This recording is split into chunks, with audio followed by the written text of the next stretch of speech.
في الساقية دي وقدام القبة اللي هناك دي. دول اتنين قرروا اللي هم يلبسوا ديناصورات ويطلعوا يحتفلوا وسط الناس في الشارع. النهارده قررت اخدكم وننزل الشوارع نشوف الاجواء الهالوينيه هنا في المانيا بتكون عامله ازاي.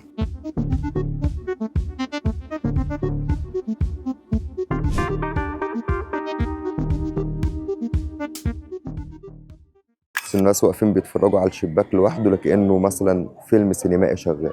الشباك اللي فوق على الشمال ده كمان معمول فيه زي ما يكون في جريمة بتحصل جوه او واحد بيحاول يهرب من الشباك.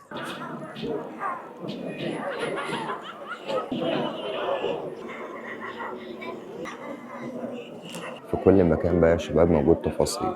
وهنا المكان ده المفروض اللي هو المقابر.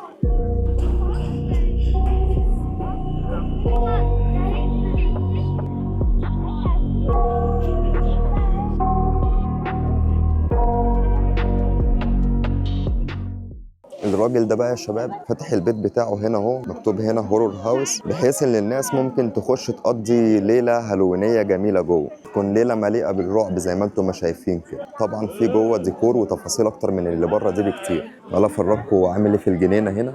هنلاقي بقى الجنينه مليانه بالزومبي وبالهياكل العظميه بالشكل ده. حتى النافوره مخليينها تطلع لون مش زي لون الميه العادي، زي ما يكون فيروس او حاجه كده تخص الزومبي. فين الناس كلها طبعا لابسه كاستوم رعب وهياكل عظميه طايره عماله تلف حوالين البيت. وفوق هنا في التنين ده. وعلى مدخل البيت بقى في الروس اللي متقطعه ومتعلقه دي. وده شكل البيت ايه. انا حاسس ان انا الوحيد اللي مش لابس حاجه في المكان، الناس كلها لابسه ومتنكره ولابسه عفاريت وانا واقف عادي كده. هنا بقى في تفاصيل غير الجنب اللي هناك في نفس البيت برضه. شايفين البلكونه يا شباب شكلها جميل جدا بس مرعب. حتى الشجره معموله بوش مرعب على انها يعني شجره زومبي. وهنا في النباتات المفترسه طالعه من الشجره. بصوا يا شباب التفاصيل. ده عامل بحيره كامله هنا في جنب البيت من ورا لانها بحيره زومبي مثلا. تعالوا بقى نتفرج على التفاصيل اللي هو عاملها. اول حاجه لون الميه زي ما يكون فيروس. وهناك في قاعده عربي كده للهياكل العظميه وعامل زعانف قروش وهياكل عظميه غرقانين في الميه. البلكونتين دول بقى هم اللي قصه تانية. معمول شبكه عنكبوت والعنكبوت الكبير فوق اهو. والبلكونه اللي فوق معمول فيها ديكور لكأن البيت بيولع مثلا. قلت بقى اخد لي استراحه سريعه اجيب لي سندوتش اكله. وقررت ان انا اجيب اشهر سندوتش في المانيا كلها وهو سندوتش دونر. تعالوا اوريكم شكله عامل ازاي وبيبقى عامل ازاي. هو ده يا شباب شكل السندوتش. بيبقى جواه لحم فراخ او لحم عجل. هو المفروض بيبقى جايب سلطات وصوصات كتير بس انا مش بحب الكلام ده فبجيبه هو لحمه والعيش كده بس. هتلاقي بقى السندوتش ده في كل كام متر في المانيا، في كل مدينه في كل مكان لازم تلاقي محل كده فاتح بيبيع سندوتشات دونر. وجبه اساسيه بيعتمد عليها الالمان بشكل كبير. والسندوتش ده سعره بيكون مثلا من حوالي 5 يورو لحد 8 يورو على حسب المكان. وقدام الشارع والقلعه والفيو الجميل ده. انا دلوقتي موجود في نص المدينه. عاملين بقى احتفالات وجايبين الساقيه اللي ورايا دي بمناسبه الاحتفالات بتاعه النهارده. هي حاليا قفلت مش شغاله بس الساقيه دي كانت شغاله طول النهار. هناك برضو كان في كرفانات وكواخ بتبيع حاجات مختلفه. الساقيه دي بقى كلها بتتفك وبتتحط تاني، يعني بتتفك وبتتركب. بعد الاحتفالات اليومين دول هتلاقي عربيه جت فككتها كلها واتنقلت لمدينه تانيه او لمكان تاني في احتفالات. حجمها عملاق يا شباب. هنلاقي بقى الكواخ كلها واخده الشكل والتصميم بتاع الهالوين والاحتفالات الرعب.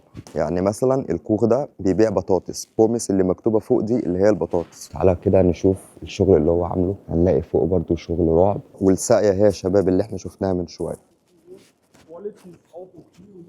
طبعا كل حاجه في المدينه دلوقتي قافله علشان الاحتفالات. هنلاقي الاحتفالات دلوقتي كلها في النايت كلابس وفي الديسكوهات. هي بتبقى مليانه كم اوروبيين في الوقت ده. هنتعمق في المدينه سوا واللي بيقابلني بصوره لكم زي ما انتم اتعودتوا معايا. يا شباب في الشباب الجميله دي واقفه. دول اتنين قرروا اللي هم يلبسوا ديناصورات ويطلعوا يحتفلوا وسط الناس في الشارع. كل الطوابير دي بقى يا شباب طوابير الحفلات. عايز اقول لكم ان المنظر مرعب. كل الطابور اللي انا ماشي جنبه ده طابور الحفلات.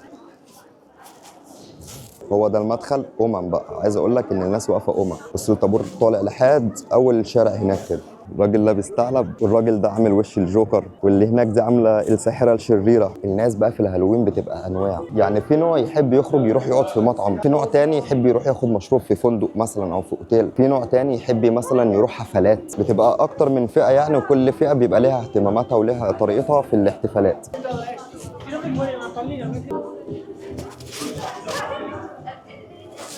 هنا مطعم من المطاعم، الناس بتيجي تقعد هنا جنبيها البحيره على طول، بتبقى بص على الميه، بيبقى منظر جميل يعني.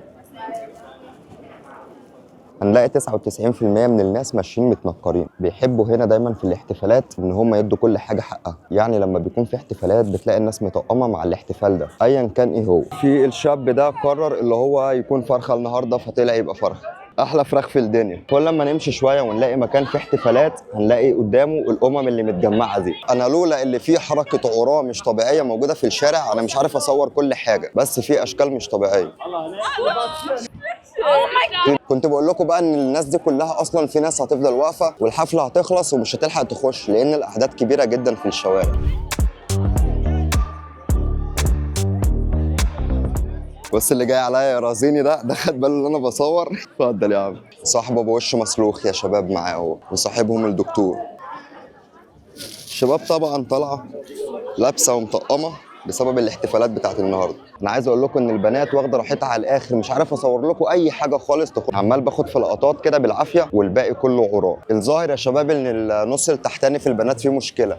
ملاحظ ان ما فيش حد لابس من تحت حاجه خالص، 1% مثلا من الناس اللي موجوده اللي لابسين من تحت بناطيل. لسه يا شباب الناس موجوده في كل مكان وفي الشارع وفي كل حته، مع ان الساعه دلوقتي داخله على 1 بالليل، ودي مش طبيعه الالمان اللي هم يبقوا متواجدين في الشارع بالكميات دي في الوقت ده. اللي احنا داخلين عليها دي يا شباب محطه القطر هنا، بيتقال عليها البانهوف. ويبقى كده الفيديو بتاعنا خلص، هروح انا انام واشوفكم الفيديوهات اللي جايه ان شاء الله. سلام.